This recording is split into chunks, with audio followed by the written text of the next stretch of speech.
All right, we're back in Microsoft Flight Simulator World Tour, Microsoft Flight Simulator 2024 World Tour. We're about to Long Island, not the Long Island by New York, but down in the Caribbean, about to Cape Santa Maria, just west of Rum Cay Island, and just east of Great Eczema Island. I think we're going to miss Great Eczema Island, but we're going to keep going south along Long Island, and then we'll head over to, I guess, Acklands, Crooked Island, Northeast Points, fly over that. We'll see if we can get to Mayaguana, I think. There's Great Inagua south of it, and then eventually try to get to Turks and Caicos, but I'm not sure we'll be able to do that in this video. But we're going to continue listening to the Tuesday, December 30th episode of the Tony Kornheiser Show, and then we'll move on to the Wednesday, December 31st episode of the Tony Kornheiser Show after that.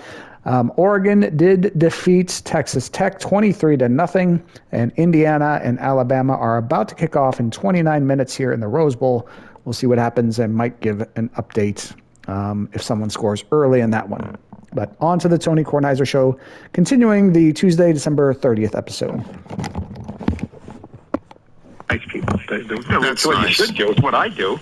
But you know that a lot of people don't do that. No, they see me coming. They say, get to the end of the line. Get to the end of the line. All right, it's a pleasure to talk with you. Thank Bobby. Thank you. Thanks for having me. Always, Tony. Bye-bye. Bob Ryan, boys and girls, the quintessential American sports writer. We will come back with email and jingle. I'm Tony Kornheiser. You're listening to the Tony Kornheiser Show. Here comes Tony.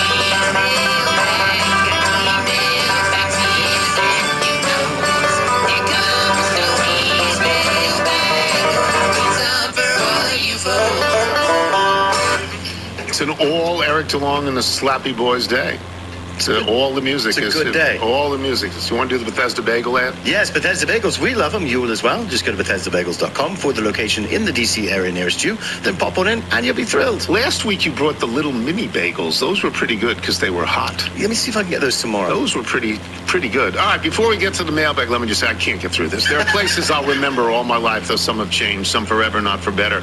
Some have gone and some remain. All these places had their moments with lovers and friends I still can recall. Some are dead and some are living. In my life, I've loved them all. God, I tried to get through this yesterday and I couldn't. Today is a little bit easier. Those are the Beatles. That's John's song. Everybody knows that. In My Life, it's a wonderful song. Yes. Thanks to our guests today, Chuck Todd and Bob Ryan. Thanks as well to today's sponsors. Remember, you can listen to us on Apple Podcasts, Spotify, or to see if you get shows through Apple. Please leave us a review. So from Jordan Shantz in Harrisburg, Pennsylvania, formerly of Lindenhurst, New York. Tony. Which you know well. I know Lindenhurst, New York. Harrisburg, I know where it is, too. I mean, I drive through Harrisburg on the way to Binghamton all the time on 81. Hey, Tony, heard a mention of Peter Goldstein, Levittown Division Class of 79 on Monday's show. Wonder if he knew my aunt or uncle, Karen or Michael Gerlach, or less likely because she was a little bit older. My mother, Class of 73, Ellen Gerlach. I'll hang up and listen. Well, Wait, you're not asking me if I know them. You're asking me if someone who was mentioned on this show who I don't know might know your aunt and uncle. Really? Really, Jordan? You describe it that way. Wow. From Jess Cordy, I'm the nephew of the late, great Tommy Nobis. I've communicated through several different ways with the NFL trying to get attention to Tommy Nobis being inducted into the Hall of Fame. After several years of communicating that I believe his stats are worthy of being inducted into the Hall of Fame, I've never heard back from anyone. And I add parenthetically, this is a surprise to you? I'm going to start communicating with you. With me, Tony, in hopes that maybe you can help get Tommy Nobis inducted into the Pro Football Hall of Fame. If you just look at his stats, you would clearly see he's definitely a Hall of Famer. Atlanta Falcons' first draft pick ever, Mr. Falcon, number one pick from 1961 from the University of Texas. His stats are just behind Dick Butkus. He never played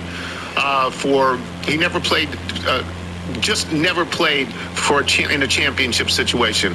Please, sir, just look at his statistics and his short career and see what you think about him being inducted into the Hall of Fame. I will contact you every year until I get my uncle into the Hall of Fame. Feels like a threat. Yeah. Don't. Is this handwritten? I remember Tommy Nobis. I remember him at Texas. I remember him with the Falcons. I was surprised. I automatically said he was in the Hall of Fame. Yeah. Maybe when you said short career, maybe that has something to do with it. I don't know how long he played, but I thought he was a great, great player. But don't come back to me all the time. I have no influence with the NFL. There's None. nothing we can do. From Steve the Sycophant, various emails about the wonderfulness or awfulness of Kansas City, Missouri and Kansas City, Kansas took me back to the early and mid-'70s when I resided in that area. One difference became very obvious on Saturday nights as the Missouri side closed up tight at midnight, while on the Kansas side you could keep drinking until 2 a.m. Sundays, the Missouri side shutdown continued while the Kansas side shopping centers did a booming business. Eventually, the merchants in Missouri screamed loudly enough to get the law changed. Driving on State Line Road required some concentration. If you were driving south in Missouri, a right turn on red was legal. Driving north in Kansas, it was not. Plus, there was the intersection where 4 counties and 2 states came together. Trying to figure out who had jurisdiction after an accident could be really fun. Ah, the good old days. From our friend Patrick Sitter in Sioux Falls, South Dakota, the real reason Wilbon is rooting for Buffalo in the AFC is because he thinks Buffalo's in the Midwest. Yes, he does. Yes, he does. Neil Ayervay says, a doctor of letters, you're fully conversant with the many oxymorons we use and accept without acknowledging the irony. Jumbo shrimp, deafening silence, guest host, open secret, unbiased opinion, business ethics. None of those is as rare, as surprising as the one that has appeared on 2 straight Monday podcasts. Happy Wilbon. Yes, happy Yes, Wilbon. very happy. From Shad. Batteries plus rain equals electrocution. It's 50-50. So what's going to happen to me, if I have that hand warmer? Alan Gerard, Norman, Oklahoma. Hearing Mr. Tony's description of the dry ice balls he dealt with at Columbia, wanted to write in and say that I'm pretty sure he's describing what meteorologists called graupel, G-R-A-U-P-E-L, or soft hail. Maybe it's graupel. It is different from sleet in that it has a coating of rime ice around the pellet, which is why it seemed drier than sleet. Yes, totally dry. Sleet forms when raindrops or partially melted snowflakes refreeze, does not have that rime coating. As a meteorologist who has to deal with all sorts of weird vocabulary, graupel is also my favorite meteorological term just because of how unique the word looks and sounds. It's German in origin and comes from their word for pearl barley, which graupel resembles. Yes, it looked exactly like barley. There you go. It's also sometimes called hominy hail because it resembles hominy. Information for life. That's a really good email. Thank you to Alan Gerard in Norman, Oklahoma. Carl Laubach in Nazareth, Pennsylvania. Well, was I the only one having a flashback to the battery-operated toothbrush debacle? The new battery-operated hand warmer will need to have the batteries removed and charged and returned to the hand warmer for them to function properly. Yes, I know how to do that. I was taught how to do that. Okay, good. So I just can't send my taxes in electronically. I can do this. Perhaps Michael can explain or ask the Google machine. No, I know how to do it. Carla Corrado, who we love in Columbus, Ohio, demonstrating that you're a man of the people. I was touched by your lament for the disenfranchised who, with no accounting professional to electronically submit their tax returns, will suffer fines because they cannot post through the mail. And your additional concern for AOL users without tech support as they transition to another email server reminded me how deeply you care about the underserved. However, those considerations were underscored as you juxtaposed the empathy with a story about borrowing shop credit at your country club to purchase the game-changing hand-warming muffler recommended by Chris Lamont, the fine golfer who grew up at Columbia. Man of the people meets man who has an entire golf course to himself. Yes, Carla, yes. Yes, guilty. Guilty is charged. Guilty is charged. John Goldblum, who writes us occasionally, is a doc. Although I hear you read many numerous invitations to weddings on the show, I am sure you've never been to or attend one of these events. Regardless, it makes me feel better to invite you to my daughter, Jonavie's wedding to Zach. Lumberzack, as he is known in our family. You know many of the invitees, some of whom have either been on your show or at least mentioned on occasion, including niece Morgan Pressel, cousin Aaron Crickstein, and cousin Jeff Goldblum. Why is it cousin? Wow. That one we may want to go to. We need you. My wife, Asmita, is Indian, and we have raised 4 combination of Hindus and Jews. Hindus, that's what he writes. All of whom have had or will have both traditional and Indian ceremonies in the same weekend. Wow. So between the salmon and the curry, I truly believe you would enjoy yourself. Take the weekend to think about it. In the meantime, I'll place you next to Morgan and myself for the table seatings. Isn't that nice? He's chairman of pathology at the Cleveland Clinic. That's really nice. From Beechwood, Ohio, which reminds me of Beechwood 45789. That's right. You can call me up and have a date anytime. Marvelettes, right? Yes. Brett Hobbs, Linton, Indiana. I wanted to let you know that your rant on Apple forcing an update and causing pain in your life was resonating through the digital world. I listened to another podcast called Daily Tech, and the host of the show related their Christmas visits to families that involved family members begging them for help fixing their Apple phones after the update caused their digital life to be far from what they expected. So, Tony, you're not alone in your misery. So rant on, and maybe, but I doubt it, Apple will learn that people like their status quo. And he wishes us all happiness and health in the new year. Yeah, good. Yeah. Because I didn't ask for this, No. and I'm never getting it back. I need Michael to come home. All is forgiven. Help me. Stephen Benbrook, who's the owner of Zion's Gate Records, after wanting to write into the show many times over the years, an incident finally compelled me. I absolutely must share this quick story for the enjoyment of all involved with this stinky show. It's Christmas Eve. I'm working in my record store in Seattle. A father-son duo are clearly doing some last-minute Christmas shopping for what I can only assume is his sister. And the son walks up to the counter and he asks me, "Do you have any post-sex nachos?"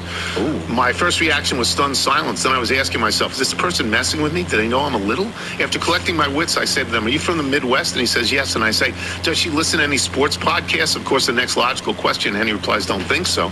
At this point, I realize his sister is from Ohio, simply a fan, and has probably seen them on tour in the Midwest. Absolutely made my day. Shout out to some random fan in Ohio for putting post-sex nachos vinyl on the Christmas list. Had to share. Been an honor and privilege growing old with you. So that's very, very nice. Steve from Fairfield, Connecticut. Love you guys on the podcast, but must have to stop you at microwave bacon. Come on, Tony. Nothing like rendering it, then using the fat to flavor others like French toast and eggs. Just saying from a chef, and can I be the official chef of the podcast? But I want to be knighted by you if I do. Yeah, so he's saying don't do that. Don't do the microwave. Two fields of thought on that. Well, but he's, Michael does Time and it. place. Yeah, John in Herndon. I'm in a real quandary. We just bought my son, our only child, a Subaru Forester. Neither I nor the woman related to me by marriage has ever had a Subaru. Since you're a doctor and an expert on Subarus, I have a few questions. Does this mean we love our son more than we love ourselves? Have we made the wrong choice? Should we return the car? Return the car. Return the car. Return the car. Do it today.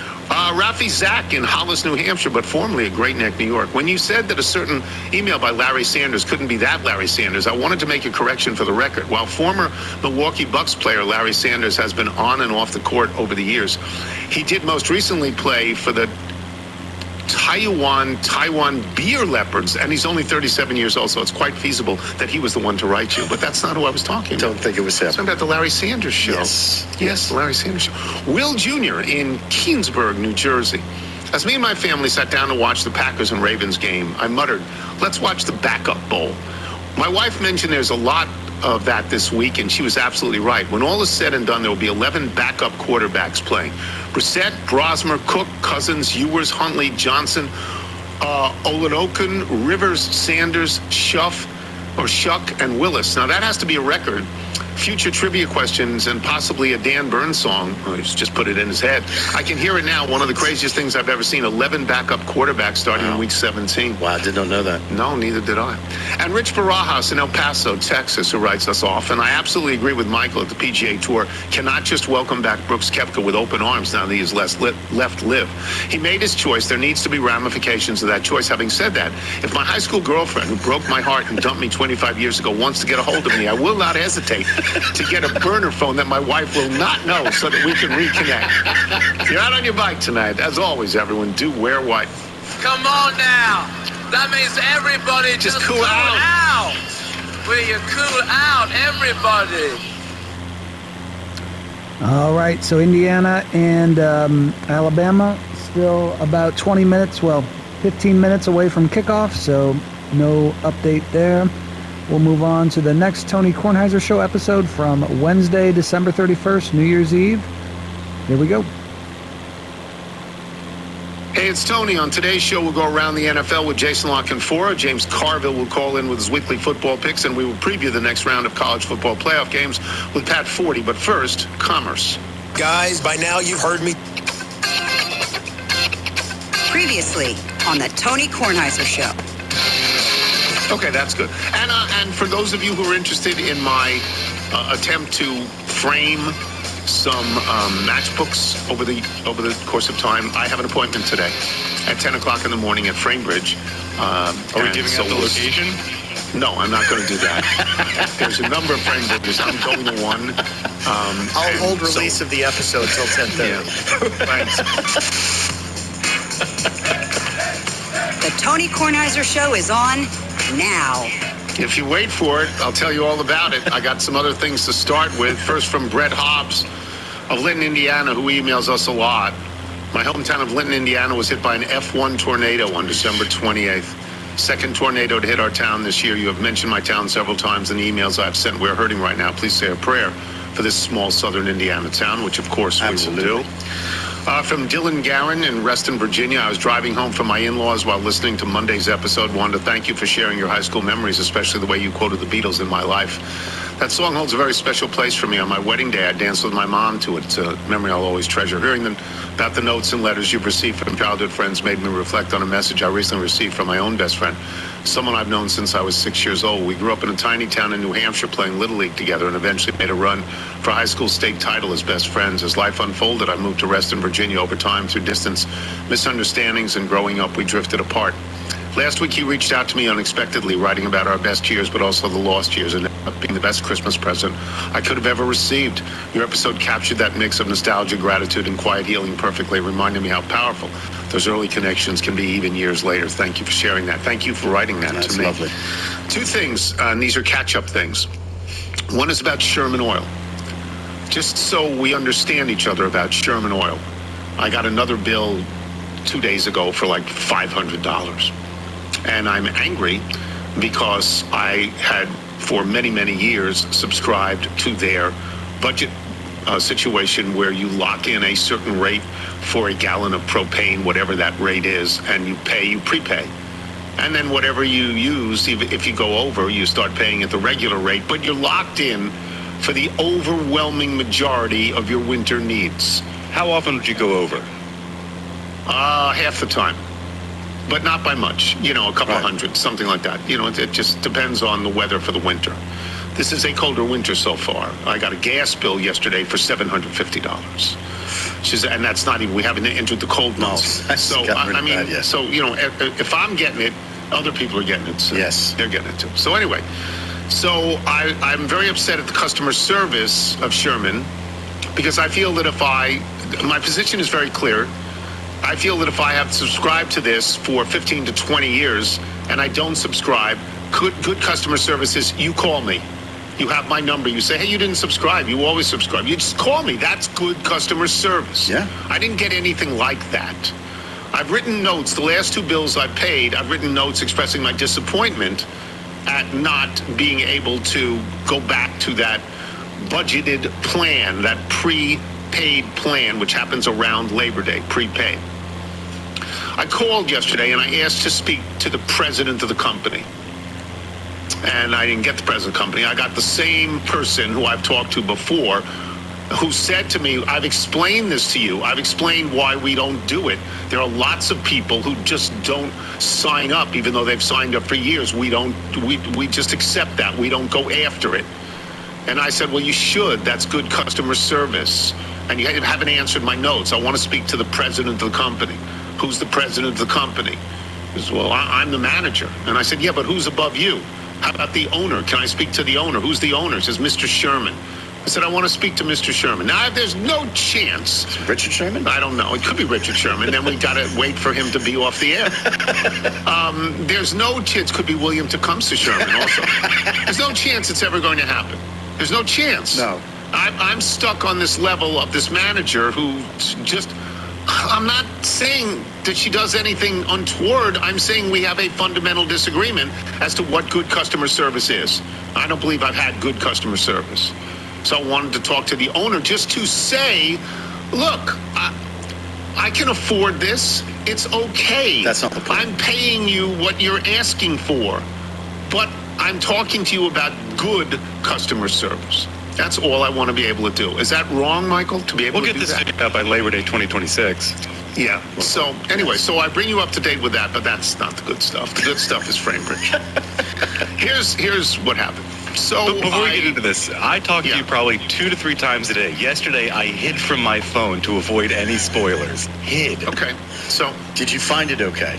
Okay, I found it. I was parking. So parking. okay, so Look, I'm going to tell the whole story. I got to the Frame Bridge area, and I drove past it to make sure I knew where it was. And then there's no parking in Bethesda. Yeah, it's tough. The only parking in Bethesda are in these lots where you have to, is it a credit card? Is it an Park app? Mobile. I don't know how to do it. Yeah, it's usually a Park Mobile app. I don't have Then that. you have to enter in the space number. So I don't have it. I don't have that. I don't want to do that. So I went to the big parking lot by Stroh-Snyder's, which is about 2 blocks away. Oh, sure. And I That's a parked big in 2 that blocks. lot. 2.5 blocks. Very windy, very cold. Yeah. So, and I'm carrying my tin of matchbooks.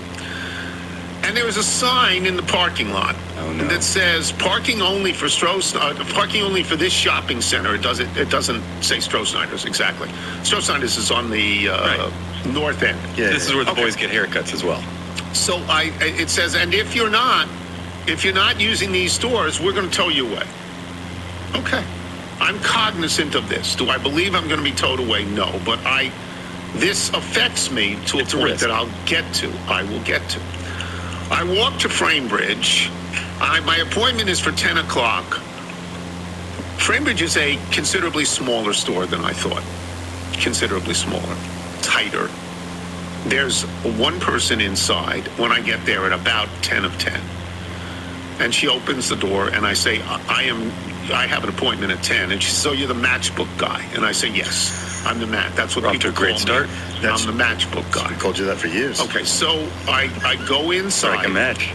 I go inside, I dump all the matches out and begin to not so much arrange them, but turn them over so that which I want to be displayed will be displayed. I say, you can take the matches out. She says, no, it's better when we don't take the matches out. Yeah, because your house burns down at that point. It's much better.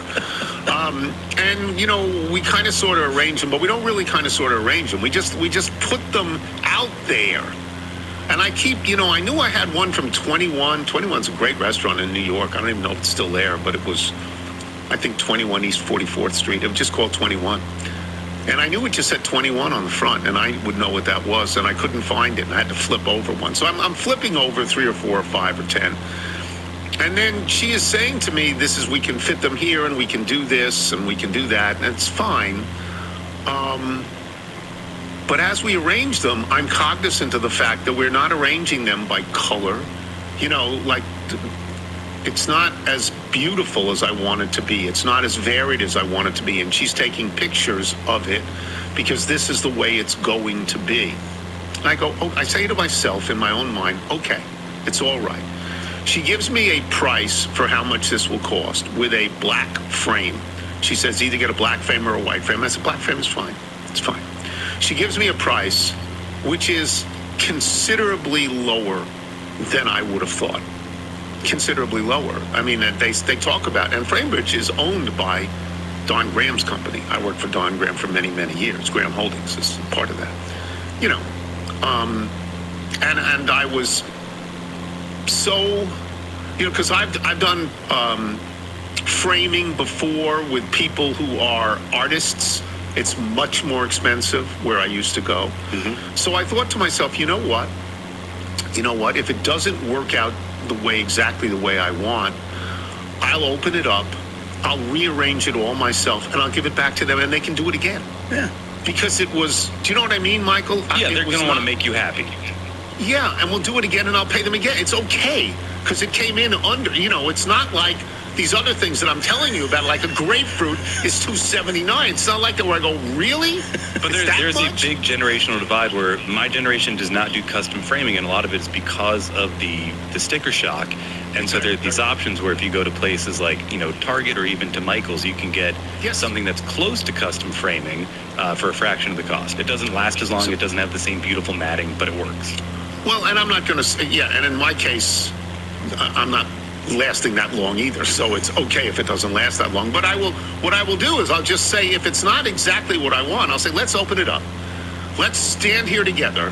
Let's move some stuff around, and you can charge me again. It's okay. But it sounds like there's worries that you have about the order of the matchbooks and the color palette that's sold. Yes, all of that, yes. And other people would just look at it and go, wow, that's pretty cool. But I would... You have a specific vision for it. I didn't... I couldn't say to her, let's go over this for the next hour and a half. She has other customers. I can't do that yesterday. So I let it be arranged the way it was arranged, thinking to myself, okay, this wasn't as much money as I thought. I'll do it again. Okay. Now I leave Framebridge, and I walk down. Again, there's no parking in Bethesda. There's a million stores, and there's no, I don't know how any stores stay in business because there's no parking except in these lots that I, of course, as everyone knows, I don't understand the lot. So I walk back to where my car is at Stroh-Snyder's, and I think, you know what? I have a moral obligation to shop in the shopping center now, to buy something in the shopping center. Right, Michael? You'd be happy that I did that, right? Yes. I had a moral obligation. We like to support those local businesses. And also because I felt I was cheating on the parking. Yeah, but it's a stand-up thing to do, right? Sure. So I went also into a bakery there that you love. This is what I'm getting to. You're way ahead of me, Michael. This is why you went to an Ivy League college. You're so far ahead of me. I'm a state school kid. Yeah. You know, you went to Notre Dame. I'm from Texas. You know, like, you guys have guac with pancakes. All right. I'm going on and on. So I go to the bakery. Is it called Breads Unlimited? Is that the name of it? I don't know. It's a bread store. It's right next to Edith's Pizza, which is very good. It's a bread store. Yeah. I think Unlimited Breads. Yeah, I think so. Bread store. And I look in the counter, and I don't want to get a bread, you know, so I'm going to get like a cookie. I'm going to get like I see one of these cinnamon swirl raisin things that I really like. And they really good danishes for the kids too. I really like those. So I say to the woman, I'd like a raisin bun. And she says, well, there's no raisins in that. It's just cinnamon. And I go, oh, because I like the raisins. Yeah, it's part of the deal. She says, we have a raisin scone. I said, oh. And she... I'm a scone guy. Yeah, well, I didn't say that, but that's the end of the story. So she gives me a raisin scone, and I can see 2 or 3 raisins on the outside. And the scone is substantially smaller than this big cinnamon bun that I wanted. If it only had raisins, I would have bought 2 of them. And I say, I'm going to buy the scone thing. And the scone, you want to talk about sticker shock. I was... $40. No, it wasn't $40, but it's just... to pay there. It's a small piece of dough with a couple of raisins. It was $3.95. I mean, I just thought, wow, that's a lot. Now, here was my plan. My plan was I was going to buy this thing. I was going to go to Columbia. I was going to take a shower at Columbia because that is my nesting procedure. And then I was going to go upstairs and have a cup of coffee and eat this raisin bun, which is now a outside food. Raisin scone. Are you not allowed to do that? I'm sure they would get it. I was the only one in there. So with great anticipation, I went, I took a shower, I got a cup of coffee, and I sit down, and I open up the scone thing. I didn't like it. Because, as Michael said, you're not a scone guy. I didn't like it. It was a big ball of dough. I didn't like it. It had no taste. So I went around sort of like a mouse, eating just the raisins, opening it up, getting crumbs all over the place, making the crumb, putting the crumbs into the paper bag that I had, being very neat, very tidy, eating the raisins. About 8 raisins, $3.95. 8 raisins. I could have bought a box of raisins. Absolutely could have. You know, so I'm not. Are you a scone person? Yes. Well, I think, culturally I have to be. Yes. Michael, do you like scones? Sean, do you like scones? A scone, I think, has to be enjoyed with something else. So coffee. I think you're in the right place to have it with your coffee. I was worried you're going to try their black and white cookie because it's not the black and white cookie that you would remember from New York. Oh, okay. So I didn't try that. It's more cakey. The scone is very cakey. Yeah. I didn't, but without sweetness. It's just dough. I didn't like it. I'm never getting it again. I learned the lesson. I was going to say, this is not like an experiment. You're like, I'll just try a bunch of different kinds. No, that was it. No. Now, for the future, just down the street there, in that same mall, is Bradley Food and Beverage. They have a really nice deli counter. They always have good sandwiches. You can get something prepared to take home, and they have, Well, this was early. This was like, 10:30 in the morning, and I had this great plan, and the only thing that didn't work was the scone, So I was sort of I was hoping that would be the raisin bun that I was used to, but it was not. Well, the next time when you have to go back to Framebridge, now you'll have a better plan with Breads Unlimited. Yeah. but I could go to the deli. I mean, I felt the moral obligation to adhere to the sign in the parking lot and to buy something, to shop, to buy something. Well, I didn't want to go to Stroh-Snyder's and buy a Weber grill. That seemed a little bit rich for me. But bread, bread, the staff of life. Yes. But it I'm didn't just work amazed out. that you found this parking lot to be easier, because this is the most stressful lot. You're there early, but if you go there later in the day, That does get tough. It's forced one way up and down. It's impossible to navigate. And a couple of different entrance points into it. Yeah, That was fun. Yeah. I got there early. I did everything I was supposed to do. Now maybe the thing will look good, but I don't think it's gonna look optimally good. Because I didn't spend the time arranging it. Yeah, because it is a tiny little store. And there were other people. You just more of a can't showcase. Yeah. monopolize. Can't monopolize everything like that. Anyway, that's my story, and I'm sticking to it. Jason Lockenfora. When we return, I'm Tony Kornheiser. Are we exposed? Security teams ask this every...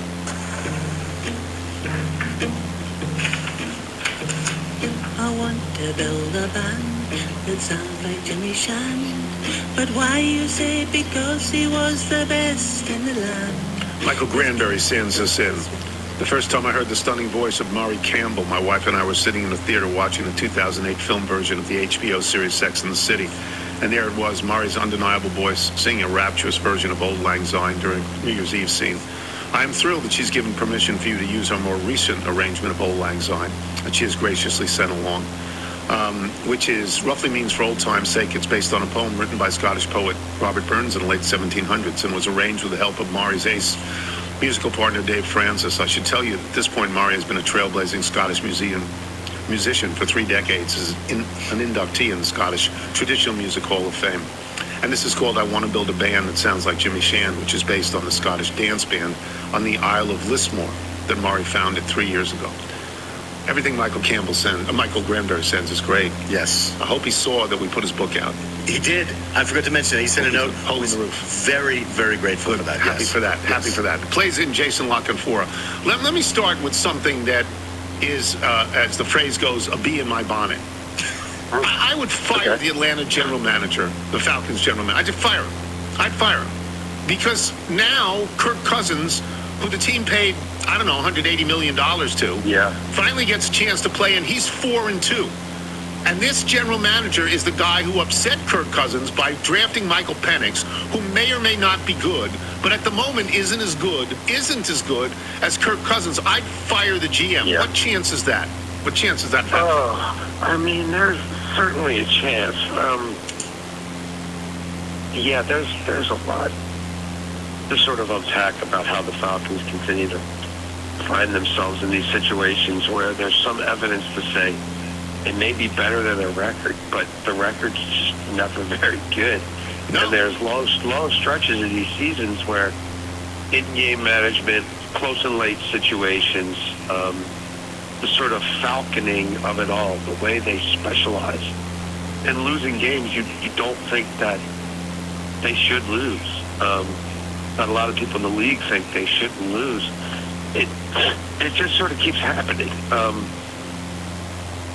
If you look at Kirk Cousins now, from the time he got there till he got hurt, and then you take out the games he played, and again, this is obviously cherry picking, but you take out the games he played while he's recovering from Achilles last year, right? And then you pick back up this year.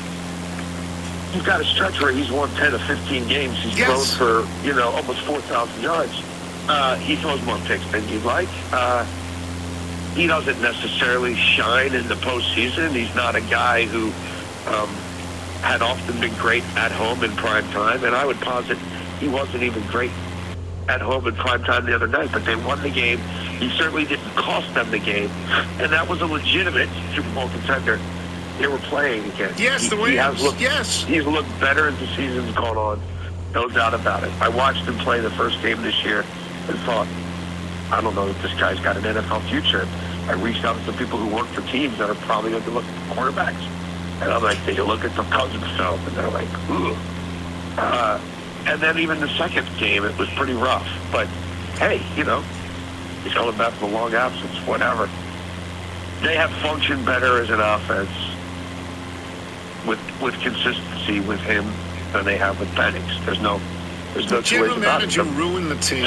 He ruined it. He should be fired. That's what I think. I mean, it seems Yeah, clear. but I don't even know how good they'd be with Cousins, to be honest with you. Because they've had head coaching issues, they've had coordinator issues. The hiring of Zach Robinson as offensive coordinator was terrible. But yeah, I mean, there's a strong case to be made that the Atlanta Falcons should be rebooting, entirely. Yes. Oh, that's what I think. Oh, okay. Let's get to the big thing. The Ravens and Steelers. To your best guess, will Lamar Jackson play? And should he? Or are they? I don't want to say better without him, but if he's hurt, are they better off if the other guy plays? If he's healthy enough to protect himself, that if the medical people don't think he's at, an extreme risk here from a health standpoint, then he will play. And I believe, barring some odd setback through the week, that's where this is heading. And if he's remotely close to being able to play, then he has to play. And Huntley can do some things. He's improved as a game manager. I think he's learned his limitations. And this version of him, which is a version, by the way, they didn't want back in their building. Like, he got here only because Cleveland cut him and Cooper Rush was terrible and there was familiarity, so they took a flyer because they badly needed a third quarterback in case their second quarterback really wasn't a fit. And it turns out Cooper Rush really wasn't fit. So, I think all that, though, got Huntley to a point where he knows his arm is not that good. He knows his accuracy is not that good. He's going to play within himself. He's going to lean even more into his legs. And he's not going to try to make throws that, for him, are lower percentage throws. Now, that's also going to really severely limit the scope of your offense. But if you have a 30-year-old, 260-pound hammer of a running back who just seems to be ageless, then that can work for you here or there. But you can't run Derrick Henry 40 times every week. That's not sustainable. It's not really sustainable in the playoffs. And, Tone, they averaged 4 air yards per attempt in that game. I'm going to repeat that. They averaged 4 air yards per attempt. Their leader in target yak, which means yards beyond the sticks when you're targeted on a pass. You don't even have to catch it. You have to be targeted. Their leader in that entire football game in that category was Mark Andrews with 21 yards. That's not going to work. So now, if Lamar doesn't look great and he's playing this game, and they get into some situations where you really want to run the quarterback, and you're not sure about him there, and you want to bring Snoop in for a next point player too, I mean, you got to win the game. And I wouldn't be sitting here saying, oh no, my God, how dare you do that? But if Lamar's remotely ready to play this game, Lamar has to play this game, and I think he will. Okay. Let me get to the overarching question about these teams. Do you think both of these coaches will be back? Will Harbaugh be back in Baltimore? Will Tomlin be back in Pittsburgh? I think there's a greater chance that neither's back than both are back. We're talking 20 years here, too, basically. Right. That's forever years in the NFL. And both have been dealing with sort of varying degrees of their fan base, their supporters kind of really wanting something else.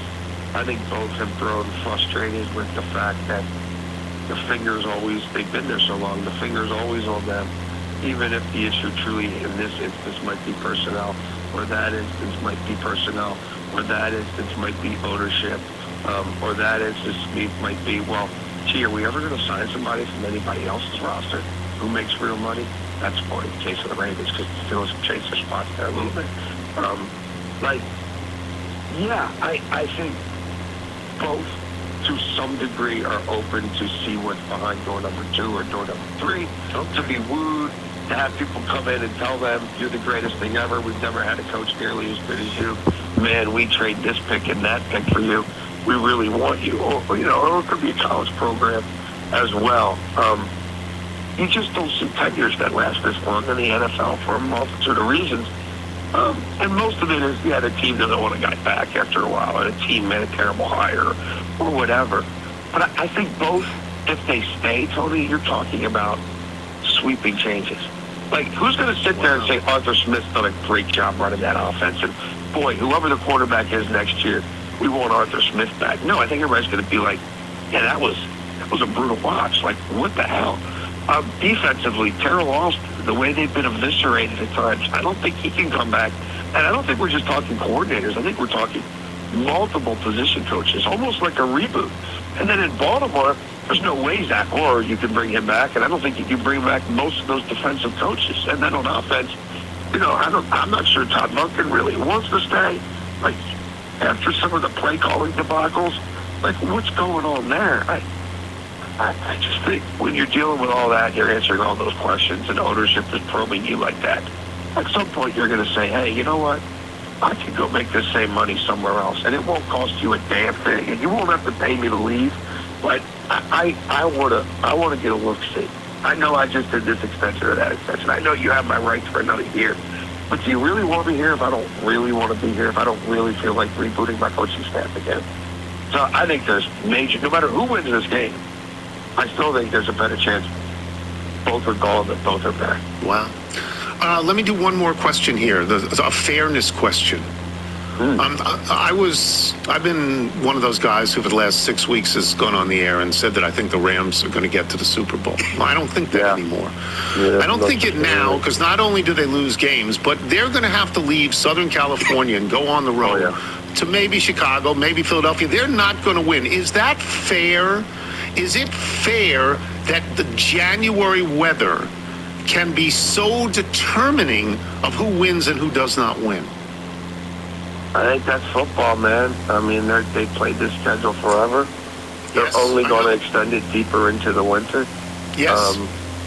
I just think that's, look, as these owners are able to propagate some of the most diabolical grifts and schemes and disgusting acts of bribery to get what they want for these stadiums that they really don't need, and more of them want them to be enclosed so that they can get more free money by hosting one Super Bowl, I don't know, every 30 years. That's why we should be giving them billions of dollars in subsidies, so there can be a Super Bowl in our vicinity that a minute fraction of the populace can attend once every 30 years. And that takes some of it away, right? Like Arrowhead in January in 5 years ain't going to be a thing anymore. It's going to be, we're going to Kansas to play in the Dome. Yeah. So, I mean, some of that, may eradicate it a little bit from an odd standpoint. But no, man, I think, look, we can debate the fairness of, if you're in a division like the NFC West, where there's 3 teams worthy of a 1 seed who can all win a Super Bowl, and the rest of the, 5 of the other divisions don't have anybody who you think's going to win one. Like, is there a different way to weight the playoffs? Like, should divisions matter this much? I mean, when the NFC South is such a joke that Atlanta could still affect who gets in, and Atlanta's been eliminated from the playoffs for 3 weeks, like, does that make sense? Like, probably not. I don't know if they're ever changing that because it's another free subsidy. Hey, you don't have to be that good, and you might get a free home game, an extra free home game, where you can charge even more because it's the playoffs. And we like subsidizing, borderline pedestrian teams. Like, they love that stuff. That's why more teams get into the playoffs. Not because there's more teams that are worthy. It's more watered down than ever. It's just more money for them. So I think the fairness question is, why does the playoff process work the way it does? But in terms of who's indoors, who's outdoors, home field advantage, you get a home game, it should work to your advantage. Yeah, you got to live with it. I mean, the Rams are going to have to live with it. They had the chance to not be in this situation. It didn't happen. All right, plug one a bet for us. Hey, you can check us out, me and my buddy Broadway Ben Hall, breaking down gambling markets, trying to stay ahead of the curve, giving you guys the best gambling advice and best picks we can, and plus money here. We're not doing, you lay free to get one. We don't play those games. On WannaBet, you can go to wannabetwithus.com and get access to our videos on Twitter, on YouTube, our live shows, our podcast in all their formats. You can watch us daily on my Twitter feed at Jason Lockwood or on our YouTube page. And we're live around noon most days, sometimes 10, sometimes 11, depending on our schedule. And our only real goal in this is to obviously make some money on these bets ourselves and to get you guys paid too. So wannabetwithus.com. Thank you to all the littles who sent us emails and support us. We greatly appreciate it. All right, we'll talk to you next week. Happy New Year, Jason. Happy New Year. Bye-bye. Jason La Canfora, boys and girls. We will come back with what? Carvel. James Carville and Pat Forty. Yes. We think. We Yes, hope. because Jeff Ma is off. No, Jeff's in Hawaii. Yes. Jeff's in Hawaii. All right, I'm Tony Kornheiser. You're listening to the Tony Kornheiser Show.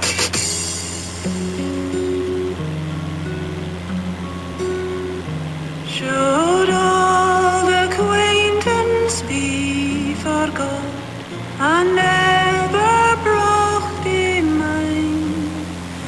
Should old acquaintance be forgot and old lang syne?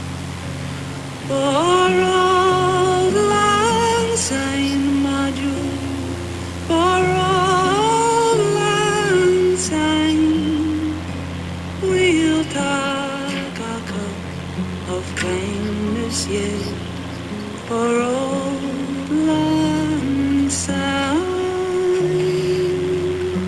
Maury Campbell. Oof, sings better than I do. Sings better than you do, unless you're Maury Campbell. Then she sings the same as you do. It plays in James Carville. This week's picks with James Carville are brought to you by FanDuel Sportsbook. Make every moment more. James, you were 2-2 last week. You won one of the overs. You lost one of the overs, but you won on the Saints. I was proud of you for that. Yeah. 45, 47, and 2. You're right there. You're right there at Mount 500. What do you got for us? We're coming. The summit is Good. in sight. Okay, good. I will take Iowa plus 5.5. Beat Vandy. To beat Vandy. Vandy had a good year. Iowa had a pretty sneaky good year, too. Yeah. Again, Yeah. 5.5 points is nothing. It's nothing. What do y'all say? That ain't chopped liver. That's right. Arizona State plus 3.5 against Duke. Takes Arizona State. Duke coming out of a big win against Virginia, right? You're going to take Arizona State. Okay. All right. And if they win by a field goal, you win your money. That's right. That's right. Miami, University of Miami, the College of Miami. Yes. They're getting 10. 10 at Ohio State. Yeah, take Miami. You're going to take Miami. Even though Miami, you watched that game. That was such a painful, terrible game. The Miami A&M game? It was terrible. It was terrible. It was really painful. What stunned me was the Big Ten championship game. Oh, Indiana. Indiana shut them down. Yes, they did. Yes, they did. Yeah. They did. So I'm going to take Indiana and lay to 7. Yeah. Take it and lay to 7. It took me forever to believe, but I guess I've come around to believe. Have you ever? The history of college football. Yes. But have you ever imagined in your life, other than with an LSU game, you not taking Alabama when they're getting 7? Have you ever imagined that? No, I have not imagined that. But I never imagined that Indiana would arguably be the best team in college football. I mean, until somebody beats them, they are. I think there's a lot of unimaginable things. But okay. Navy minus 7 against Cincinnati. And Navy's pretty good. They are pretty good. So's Army. Yeah. Army and Navy are both good. That was a good game. Yes, Army and Navy are both good. What else you got? You got one more. Oh, yeah, I got the New England and Miami. Take the over first half, 6.5 points for New England. So in the first half alone, you believe that New England will be ahead of Miami by at least 6.5 points. Is that no? No, they're going to score more than 6.5. Oh, they score more. Okay. Just to score more. Okay. Oh, yeah. Just to score First more half than over. 6.5. Oh, first half overs. My mistake. Oh, wow. Then all they have to do is make one touchdown. Yeah. Wow. Okay, I'm with that. All right. Have a happy New Year and good luck on these games. We'll talk to you next week. That's absolutely. Probably 1 or 2 over 500. Let's hope so. Oh, sure. Let's hope so. So let me explain how this works by saying this week's picks with James Carville have been brought to you by FanDuel Sportsbook. Make every moment more. Now, normally, we would have Jeff Ma. That's correct. In this position. But Jeff Ma is in Hawaii. And when you can't wake him up at 1 in the morning or 2 in the morning. Do you remember? And this is why Jeff last week, Yes. Last week, Jeff picked picked 4 college games, and Buffalo, Philadelphia lost on Buffalo, Philadelphia. He took Buffalo -1, and Philadelphia won by 1. Yeah. So, yeah. So he's 0-1 on that week. With all these still to play. Yes. Do you remember who did talk to us from Hawaii?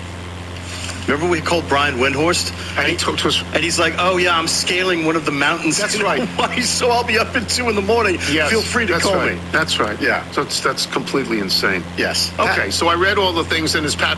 I believe Pat 40 is with us now. Pat, are you with us? Yeah, I'm here. Wonderful. Fantastic. We're lousy with Pat. We always ask him to be on because he's better than everybody He's else. so great. And Pat actually goes on, and I wouldn't, and when he does. So that's very nice. So let's start with this. Let me just start with your thoughts on Michigan hiring the guy from Utah and what you think of that, because I think they're doing that to reset the reputation of the school more than to win games. I would not be surprised if after 3 years he's gone and Michigan goes and gets another coach. But I wonder how you view it, and were you surprised by it? Yeah, no, I view it the same way. I mean, I think this was as much a reputational hire as a competitive hire. But it can be a good competitive hire, too, I think. I mean, he's a good coach. There's no doubt about it. But Kyle Whittingham has won a lot of games at a place where it's just not automatic. But, does he hit the ground, and say, all right, we're just going to do 5 years, 10 years of ramping up the program? No, that's not what this is about. We are an embarrassment, and we need to get somebody in here who's an adult and is going to run the program in a respectable manner and get us back to being the Michigan that we portend ourselves to be. The school that wants it all, that wants to be a high class, high competition program. I agree with that 100%. My fear would be this, because I watched this happen. Virginia hired, remember when they hired Bronco Mendenhall out of BYU?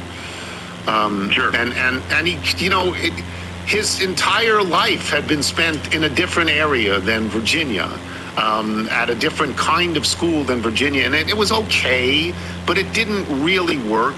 And Utah is Utah, and it ain't Michigan, and it ain't the Big Ten. That's why I mean, God bless him if he's great, but I just think that's a tough ask. No doubt. I mean, you're right. These are very different programs. Yeah. And this is a guy who has spent his entire life in the Rocky Mountains and in that area and coaching in Utah. And Michigan is Michigan, and it's its own place. It is provincial to a degree. They do things their way. They want to do things their way. And this is a guy who's done things his way for 40 years, basically. So it's not necessarily, plug and play, I don't think. Yeah, that's how I feel. Again, good coach. I think they need to do it, because they hired someone who turned out to be a pervert after hiring someone who paid no attention to any rules.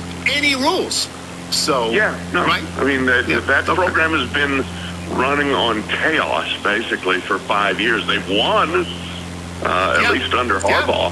But it's time to actually put an adult in charge. All right, let's go to the games, because we've waited years and years and years, it seems, for all of these games that will start tonight and extend into tomorrow. We'll start with Miami, Ohio State. Your thoughts, who you like? I like Ohio State. I think that they've lost one game by 3 points to a really good undefeated team.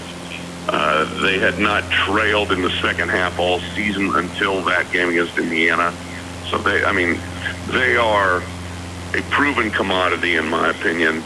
Miami's had a good season, but I think what we saw against Texas A&M was a team that is struggling offensively. Carson Beck is getting paid like $4 million to hand off at this point. So, can they throw the ball downfield? Can they make big plays offensively against the best defense in the country? I don't think so. Miami's very good defensively, too, especially defensive front. So I think it's probably going to be lower scoring, but I think Ohio State's clearly the better team.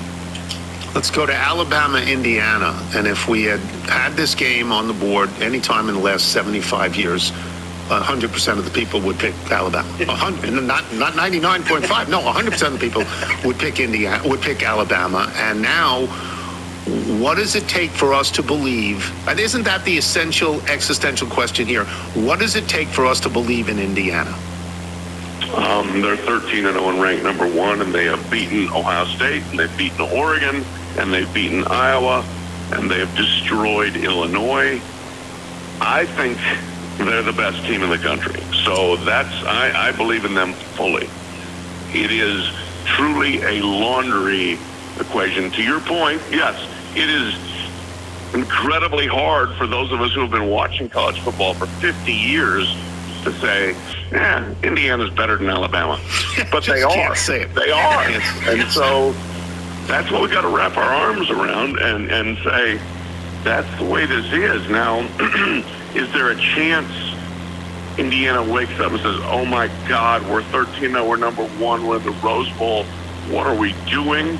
Yeah, probably. But Kurt Cignetti, I'm a total believer. I mean, he's run the program like Nick Saban light, and I'm here. I'm in Los Angeles for the game. We got to interview him yesterday, and I thought they passed the look test. And the look test is, are you freaking out or not? And they are not freaking out. I think they're like, yeah, you know what? We're here to win.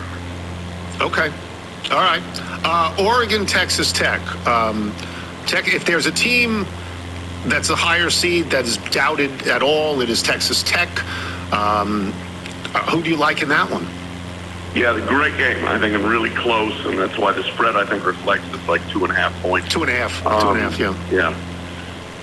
Texas Tech has a high-level SEC caliber defense in terms of, they've just got animals up front, and they rush the passer, and they disrupt, and they get after you. And so it's up to Oregon to handle that. I think Oregon's good enough to handle it.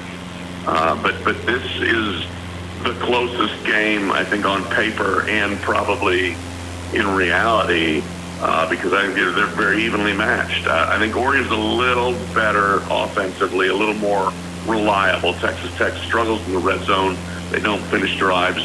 Their quarterback's inconsistent, but they're a good team. I just think Oregon's a little more talented.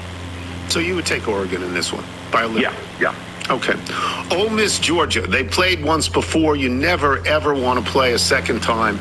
You never, ever want to play a third time. Dean Smith made a living out of saying no, no, no. And then the example, of course, is Georgetown, Villanova. You just don't want to do it. I don't know about twice. Who do you like in that one? Yeah, I think it's a really good game. I mean, even in that one, which was in Athens, Ole Miss led by 9 points in the second half. In the fourth quarter. And then Georgia just played a phenomenal fourth quarter and rolled them from there. But still, I think Mississippi matches up well with them. They're a good offensive team. I don't know, especially the way Georgia's playing right now, the way Georgia just dominated Alabama. They kind of got that look like Georgia had in 2021, 2022 when they were the best team in the country. So I think Georgia wins, but I think it's a good competitive game throughout. Let me shift gears, because I keep reading stories, I'm sure you're familiar with this, of college players wanting, 6, 7, 8 years of eligibility, and why not? Because they make more money than many of them are not going to go to the pros, and they are pros now, and they want to do this. And then I saw that Charlie Baker came out with something that was more about basketball, that if you are a pro on any level, you cannot, if you signed with the NBA, you can't go back and play NCAA basketball. I don't know if the football eligibility and the basketball eligibility are comparable, but what are your thoughts on where we are headed? My thought is, you know what, that eventually the candy store closes, like it has a closing hour at like 6 p.m. or whatever, and you have to go do something else. You cannot just sit there and eat candy. Right.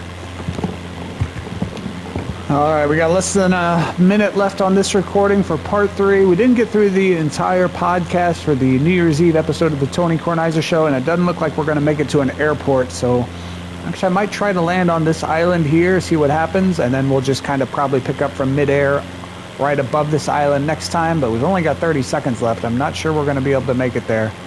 If this recording cuts out, we'll just assume we landed at this island. There was a gas station there to fuel up the plane, and we took off from the same island. And this is where we'll continue on from next time. But 18 seconds left here. We're not going to be able to land this plane during the recording, but next time we'll pick up from here. So until then, enjoy the last 5 seconds of this recording and the sunset.